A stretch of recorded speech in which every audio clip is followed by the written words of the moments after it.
பொள்ளாச்சி வழக்கில் தொடர்புடைய 9 பேர் இன்று காலை நீதிமன்றத்திற்கு அழைத்து வரப்பட்டனர். குற்றம் சாட்டப்பட்ட 9 பேரும் நீதிமன்ற அறையில் தங்க வைக்கப்பட்டிருக்கிறார்கள்.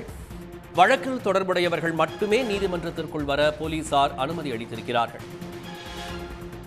தமிழ்நாட்டையே உலுக்கிய பொள்ளாச்சி பாலியல் வன்கொடுமை வழக்கில் காலை 10 மணிக்கு தீர்ப்பளிக்கப்படும் என தகவல்கள் வெளியாகியுள்ளன.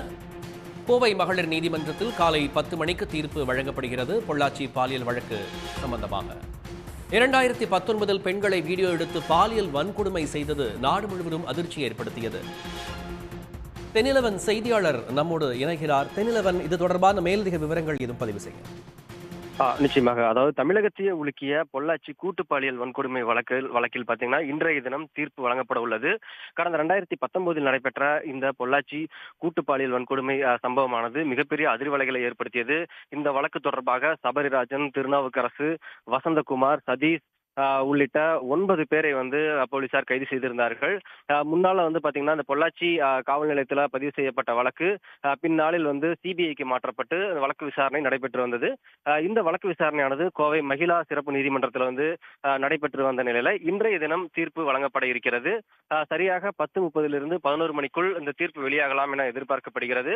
அதனைத் தொடர்ந்து மதியத்தில் அந்த தண்டனை விவரங்களும் அறிவிக்கப்பட உள்ளது.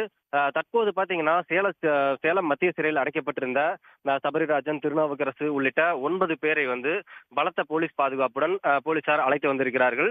சற்று முன்தான் கோவை ஒருங்கிணைந்த நீதிமன்ற வளாகத்திற்குள் அவர்கள் வரவழைக்கப்பட்டு தற்போது அந்த வழக்கு விசாரணை நடைபெறக்கூடிய நீதிமன்ற வளாகத்திற்கு அழைத்து செல்லப்பட்டிருக்கிறார்கள். மேலும் மிகவும் முக்கியத்துவம் வாய்ந்த வழக்கின் தீர்ப்பு இன்று வர உள்ள காரணத்தினால பாத்தீங்கன்னா கோவை நீதிமன்ற வளாகத்தில் பலத்த போலீஸ் பாதுகாப்பு போடப்பட்டிருக்கிறது. குறிப்பாக அந்த நீதிமன்ற வளாகத்திற்கு செல்லக்கூடிய அந்த பாதை பேரிகார்டுகள் போட்டு அடைக்கப்பட்டிருக்கிறது. மேலும் நீதிமன்ற நுழைவாயிலில் முழுமையான சோதனைக்கு பின்னரே அனைவரும் அனுமதிக்கப்படுகிறார்கள். கிட்டத்தட்ட 100க்கும் மேற்பட்ட போலீசார் இங்கு குவிக்கப்பட்டிருக்கிறார்கள்.